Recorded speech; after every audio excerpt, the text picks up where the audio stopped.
El Salvador tiene presidente, tiene 42 años, nació en la capital el 24 de julio de 1981, es político, es empresario y la gente o lo ama o lo odia. Creo que más bien lo ama la derecha y lo odia y lo teme la izquierda y la centroizquierda, por lo menos la tradicional.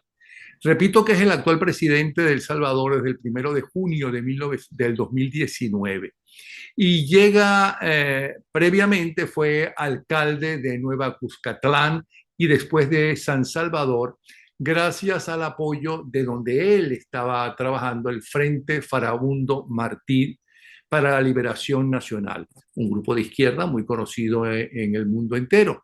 Lo cierto es que se pelea con ellos y en el 2017 no es que se va, lo votan, lo expulsan. Pero con el apoyo de sus seguidores, en el 2018 funda su propio partido Nuevas Ideas, que se lo eliminan para que no pueda participar en las elecciones y refunda o funda o no sé qué es lo que hace con un nuevo partido llamado Cambio Democrático, que es un partido de centro izquierda, que es, por cierto, el que el Tribunal Supremo Electoral lo disolvió. Por lo tanto, se obliga a presentarse con la gran alianza por la unidad nacional, que es ya no de centro izquierda, sino de centro derecha.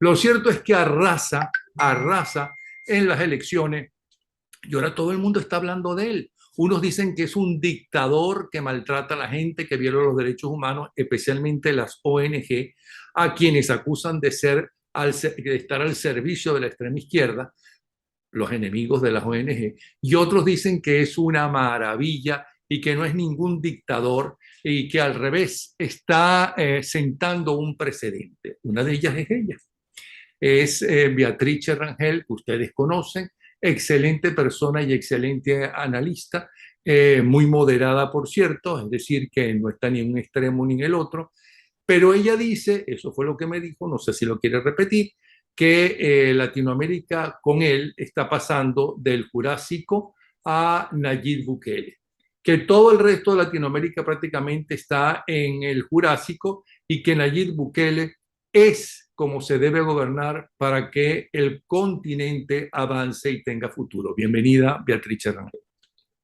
Bueno, muchas gracias y de paso saludo con mucho cariño a tu audiencia.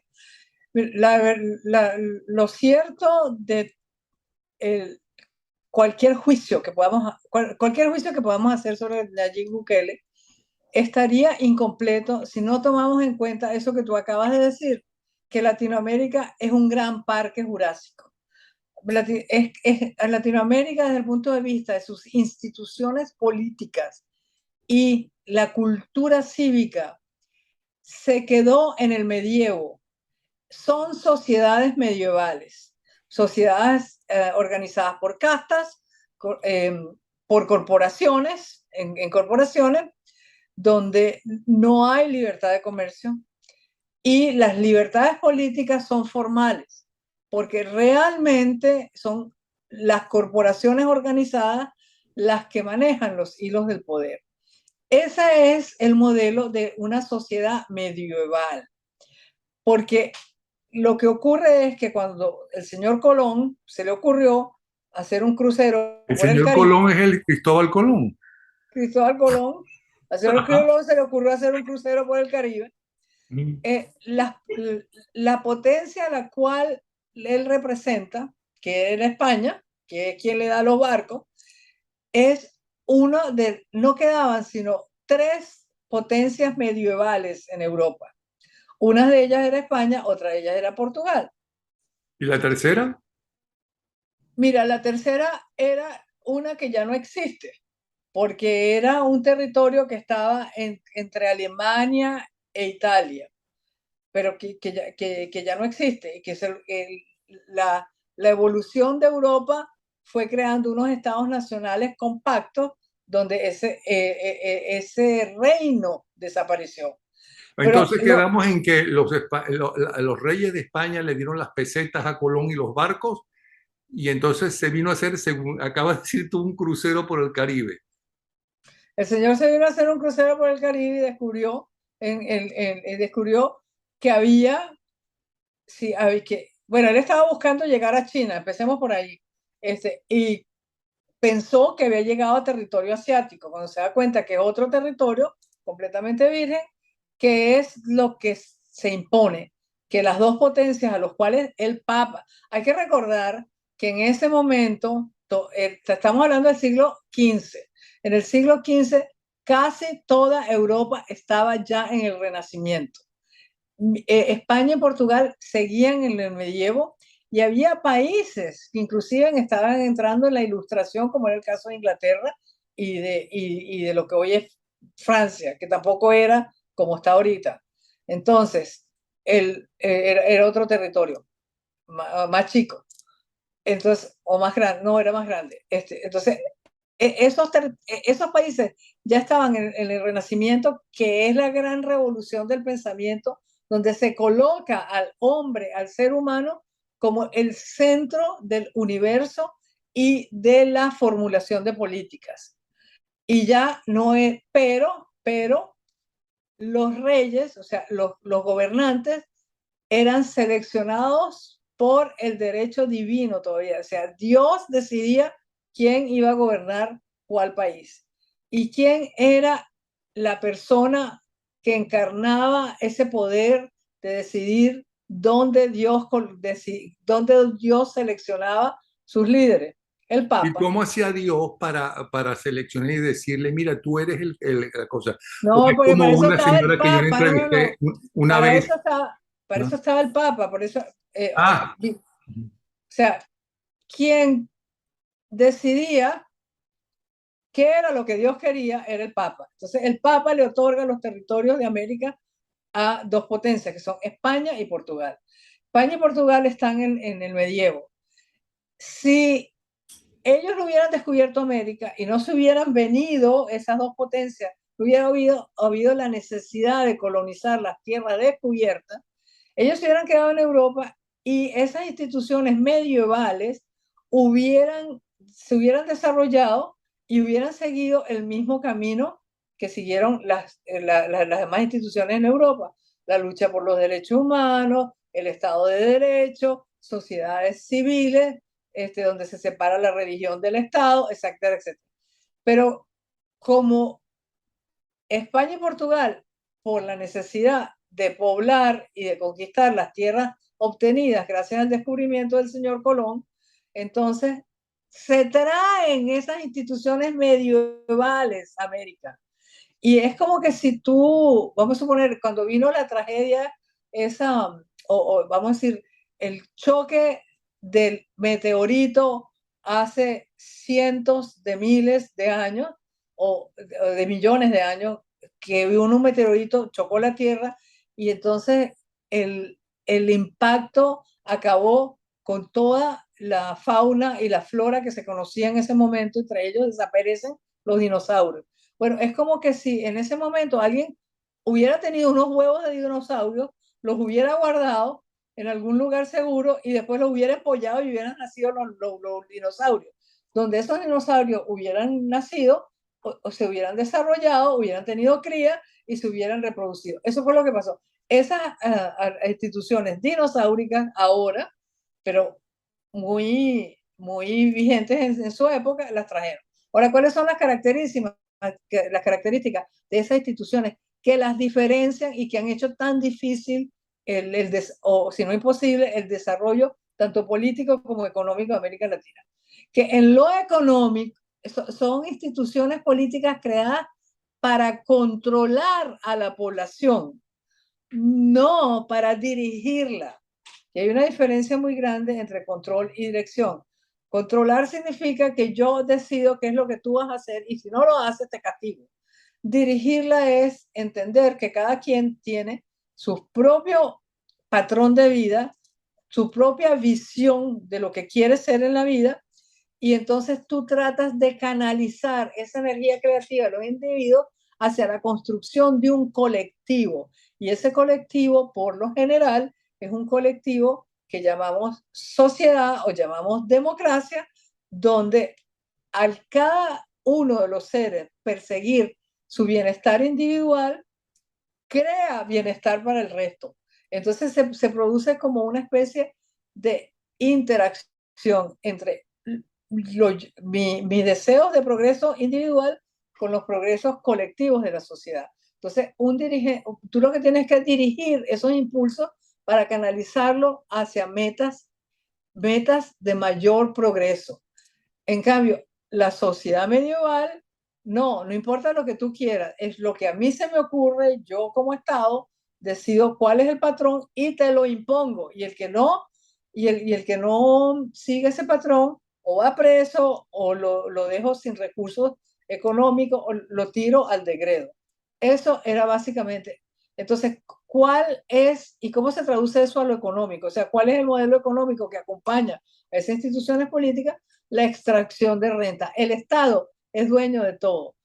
Aquí, en los Estados Unidos, por ejemplo, si yo vivo en Texas y tengo una hacienda, y en esa hacienda alguien viene y descubre petróleo, ese petróleo es mío. En América Latina, no importa cuál es el país, pasa un episodio semejante y el petróleo es del Estado. Entonces, el Estado es el dueño de los recursos naturales. Y al ser el Estado el dueño de los recursos naturales, es el dueño del desarrollo. Entonces, si tú quieres progresar, tienes que extraer renta del Estado. Y la extracción de renta se diferencia de la creación de riqueza en que la creación de riqueza es generación de innovaciones que hacen crecer los ingresos colectivos de una sociedad, mientras que la extracción de renta lo que hace es succionar recursos de un dueño y señor de alguna propiedad y una vez que se extraen esos recursos, yo obtengo un dividendo, pero eso no significa que en esa actividad participe la sociedad entera. Después de todo este preámbulo, ¿ok? Ajá. Te quiero Entonces, bueno, preguntar, pero entonces en y América no íbamos a Latina se hablar han de Nayib creado, Bukele, por cierto, pero ya va.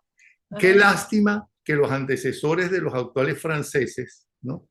No hayan hecho lo que tú dices, por ejemplo, en Haití, ni todos los países actuales europeos y sus antecesores hayan hecho todo eso en África, porque no tiene nada que ver con lo que tú estás diciendo. ¿qué cosa? Bueno, que crearon una sociedad que están en el suelo. No, pero es que no es ¿Cómo está igual. Haití? Haití está Pero es mejor que que nosotros. pero Haití está mejor que Argentina, Uruguay, pero Brasil. es que pero es que no podemos hacer el símil, o sea, no podemos hacer, esos países tienen otro tipo de instituciones. Lo que pasó, bueno, si nos vamos a desviar, desviémonos por completo, pero no tiene nada que ver una Bueno, cosa entonces con no la nos otra. desviemos. Es ¿Por que qué no tiene tú nada que apoyas? ver, porque el modelo de colonialismo de los ingleses y de los franceses fue un modelo de agarrar y decirle, mire, hagan lo que quieran y entréguenme la renta. Y pero yo no voy a traer progreso, no voy a traer tecnología, no voy a tener invenciones, no, yo lo que voy a hacer es, pero ustedes sigan con su modelo y con su modelo han seguido por los años de los años. Entonces son dos cosas completamente distintas. Aquí se crearon instituciones de corte medieval y esas instituciones de corte medieval han trascendido, pasaron más allá del proceso de independencia y están vivas hoy. ¿Qué es lo que pasa? ¿Y qué es lo que pasa? O sea, ¿cuáles son las consecuencias de eso? Las consecuencias de eso son que en América Latina nunca la economía crece lo suficiente como para absorber la mano de obra. Entonces, normalmente tiene siempre una cantidad de gente muy pobre y, o sea, son consistentemente creadoras de pobreza, no creadoras de clase media. Eso es una. Y la otra es que tú tienes unas corporaciones muy fuertes que son las que participan en la extracción de renta. Entonces tienes un grupo de poder muy fuerte que impide que tú trates de aplicar un modelo distinto. Pero espérate un ¿Y cuál? momentico, Beatrice, pero desde la época del gobierno de Marcos Pérez Jiménez hasta el primer gobierno de Carlos Andrés Pérez, sobre todo en el primer gobierno de Carlos Andrés Pérez, creció como nunca la clase media en Venezuela. Es cuando realmente es importante la clase media en Venezuela. Sí, pero las instituciones políticas siguieron siendo las instituciones medievales de siempre. Y la prueba del pensamiento, mira, O sea, que el país no creció más, ni América Latina creció más por culpa de esas instituciones medievales que nos rigen, donde el Estado debe ser el dueño de todo y el Estado nos tiene que decir qué tenemos que hacer y nosotros chupar del Estado. exacto. Ok. ¿Y qué es lo que tiene Nayib Bukele que es tan importante y es tan polémico y considera mucha gente que lo que Bueno, que pasa Nayib es que Bukele él... Mm, Nayib Bukele en el medio de todo está rompiendo con ese modelo. ¿Por ¿por qué? qué? Porque, bueno, ha abierto la economía del país al libre comercio. Los países de Centroamérica tienen un tratado de libre comercio con los Estados Unidos, que había sido administrado, pero que no había sido explotado. Y el señor lo está abriendo, le está permitiendo al capital extranjero, de donde sea, entrar con libertad a El Salvador y le quitó la barrera de protección a los empresarios nacionales y abrió las puertas de la economía a la inversión extranjera. Ha mantenido una política económica estable. ¿Qué quiere decir estable? Que practican la virtud macroeconómica, no gastan más de lo que tienen, por lo tanto hay una situación económica estable, no está castigando a la gente con problemas de inflación. Bueno, El Salvador, al haber dolarizado, no tiene un importante equilibrador de la economía porque no pueden emitir moneda sin tener respaldo, porque quien emite la moneda es Estados Unidos.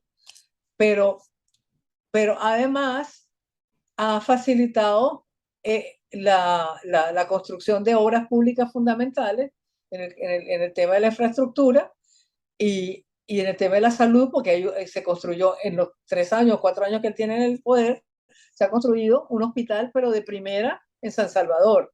Entonces, todas esas cosas atentan contra esas corporaciones rígidas que impedían un crecimiento mayor de la economía salvadoreña. Ahora, si el señor va a hacer eso en democracia o se va a volver un dictador, está todavía, como dicen los americanos, the jury is out. ¿Por qué está out el jury? Porque todavía él no ha hecho lo que han hecho los de centro izquierda en América Latina, o de izquierda radical en América Latina, o como se quieran llamar. ¿Qué es lo que han hecho? Que han cambiado las constituciones para perpetuarse eternamente, o no ha hecho tampoco lo que hizo Daniel Ortega, que fue poner preso a todo el mundo que podía competir contra él. Y ahora está desbaratando las NGOs, o sea, no solamente las declaró ilegales, sino que le está quitando los bienes y se los está apropiando. Nayib Bukele no está haciendo eso. ¿Qué es lo que se está haciendo? Está llenando un vacío que había, donde ni el sector privado ni el sector público se metía, que era el vacío ese de la atención a la población vulnerable. Y la población se lo está reconociendo. Ahora, si él decide perpetuarse en el poder, entonces ahí sí se le puede decir dictador. Pero hasta ahora yo creo que lo que él ha hecho, lo ha hecho dentro de la Constitución y las leyes salvadoreñas, por lo menos las que yo conozco. Si hay otras que yo no conozca, pues pido disculpas a la audiencia. Pero las que yo he leído, en la Constitución que yo he leído, no veo que el señor Bukele se haya divorciado del texto constitucional ni de los textos legales. Que ha habido modificaciones, sí ha habido modificaciones, obviamente, porque si tú ahora lo que quieres es que sabes que el Estado no tiene suficientes recursos para construir una, una represa y quieres tener un socio del sector privado, pues tienes que cambiar la ley de manera que por el señor que va a poner el dinero en la represa pueda tener una seguridad de que no le van a cambiar las reglas del juego en 20, 30 o 40 años, porque es cuando él va a recuperar su inversión. Porque ¿qué es lo que pasa en América Latina? ¿Por qué la inversión privada extranjera se ha reducido tanto en América Latina, porque vienen y ponen el dinero y llega un gobierno, este gobierno, y les da un conjunto de condiciones para que puedan hacer la inversión, y viene otro y se los cambia, y entonces, o por debajo de mesa, por debajo de la mesa los vive extorsionando con la idea de que van a cambiar la ley, y así no se puede, tú no puedes.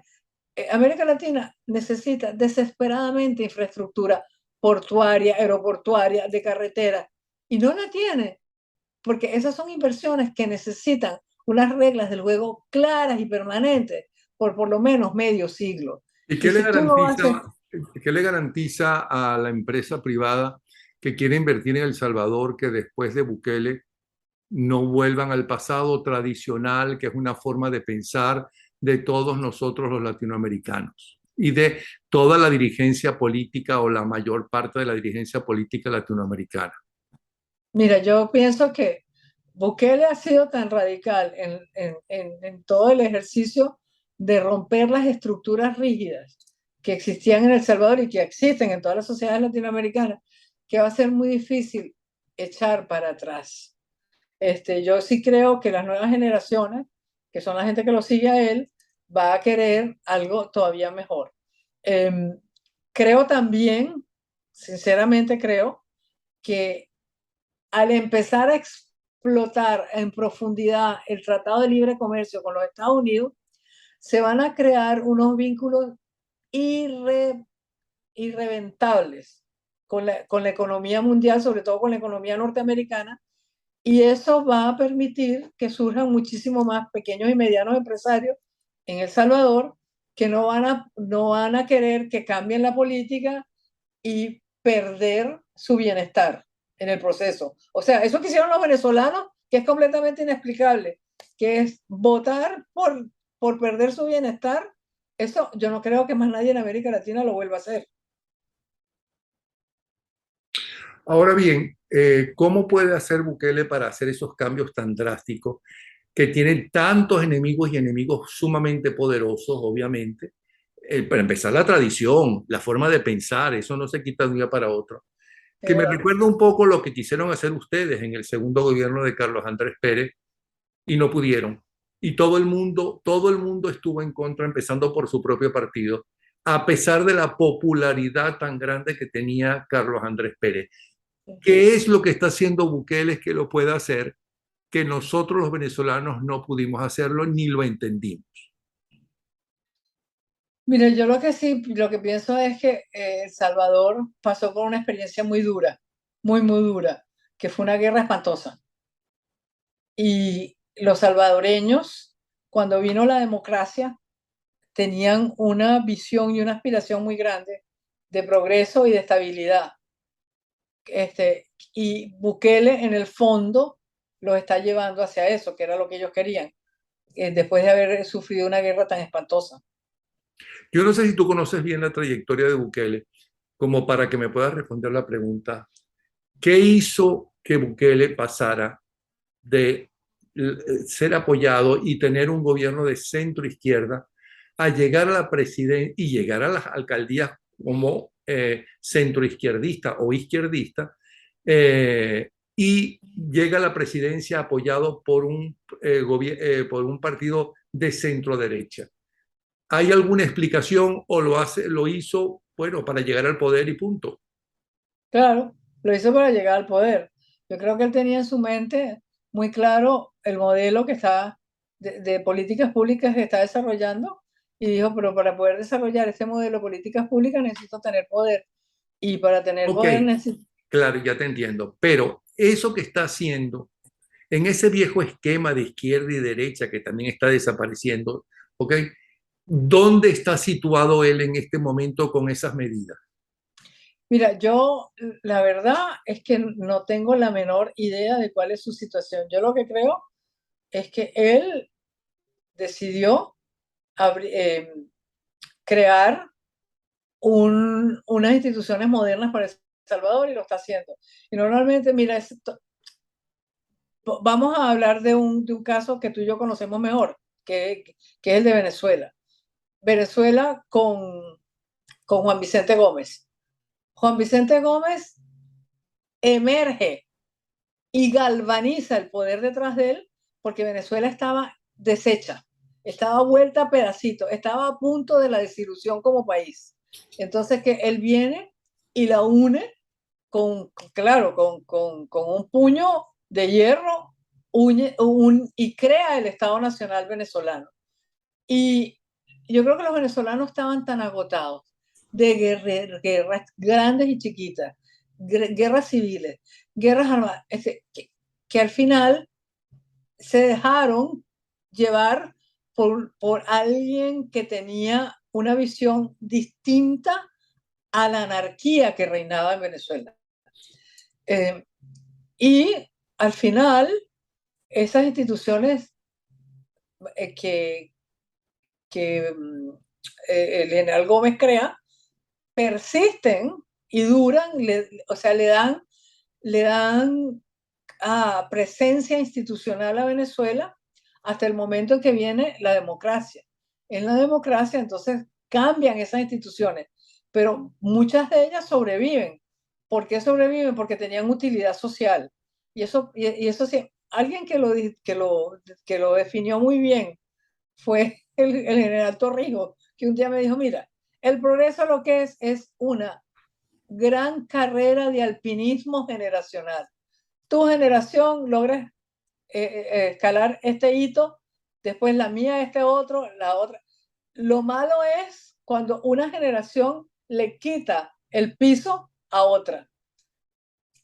Y yo creo que eso es lo que pasa, que cuando tú vas en la escala del progreso, por ejemplo, en el caso de Gómez, la dictadura de Gómez, de cara a la situación venezolana, que era una de anarquía y de extrema pobreza, el señor representaba un destino distinto para los venezolanos.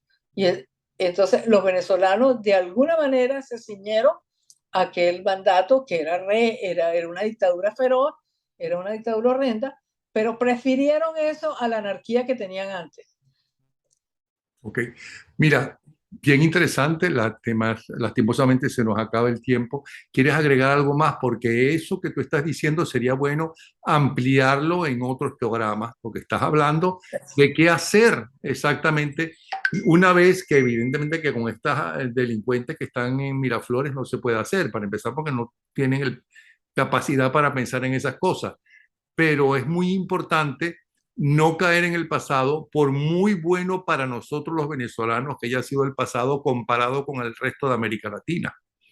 ¿Ok? Entonces, ¿hay algo más que quieras agregar? Nos quedan No, 2 minutos. mira, yo lo que sí quisiera agregar es que me parece que en América Latina en este momento hay como una cantidad de signos de esperanza sobre el camino para lograr el progreso y el cambio. Uno lo tiene claramente en el camino que está siguiendo Bukele, que es un camino de mano dura, porque él está aplicando la ley y todo, pero la está aplicando de una manera draconiana, Pero sin ser un dictador. sin ser un dictador, porque está dentro del marco constitucional todavía. Mm. Todavía no sabemos si va a Ok. cambiar. Mm. No voy a decir que no es que no va a ser en este momento no lo es. Pero pues eso puede cambiar. Después tú tienes eh, Uruguay.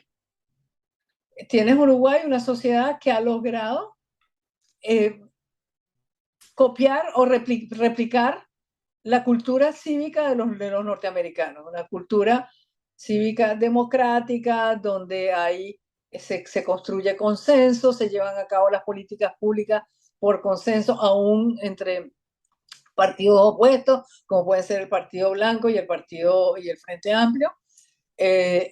Hay sobre todo consenso en torno a los temas esenciales. ¿Cuál es uno de esos temas esenciales? En Uruguay se dieron cuenta hace mucho tiempo que tenían un problema con el costo de la energía, que así no podían desarrollar ninguna industria ni nada. Y empezaron a irse por las energías verdes como la hidroeléctrica y otro tipo de energías. Y esa política no ha cambiado con ninguno de los gobiernos. Más bien cada gobierno la profundiza. Entonces, ese es un modelo que replica el modelo de Estados Unidos. Igual es el de Chile, a mi modo de ver. Pues también tienes a Costa Rica, tienes a Barbados Y yo creo que también es un país que no analizamos con suficiente rigurosidad, porque no es un país grande, no tiene costas, es uno de esos países que está encerrado sin mar, que es Paraguay. En Paraguay, desde que terminó la dictadura de Stroessner y asumió Rodríguez, ellos han continuado con el guión democrático y ha habido alternabilidad, porque ha habido, el Partido Colorado perdió, hay que recordar que en el 2008 perdió frente a un señor completamente radical, que era el exobispo Lugo, que además era miembro del Foro de Sao Paulo, de Sí, todas las cosas. el Bueno, Partido Radical era el más conocido y el más importante históricamente. y Se nos no acaba pasó, el tiempo. Entonces, y no pasó nada, o sea, no pasó nada violento. Hubo la transmisión de poder, este señor después se equivocó, salió del poder, no hubo violencia, ahora parece que va a ganar la oposición de nuevo, sí, es decir, alternancia, gracias, van Beatrice. por buen camino. Gracias, Beatrice. Un abrazo, Beatriz Rangel, también conocida como Beatrice. Hasta luego. Chao. Hasta luego.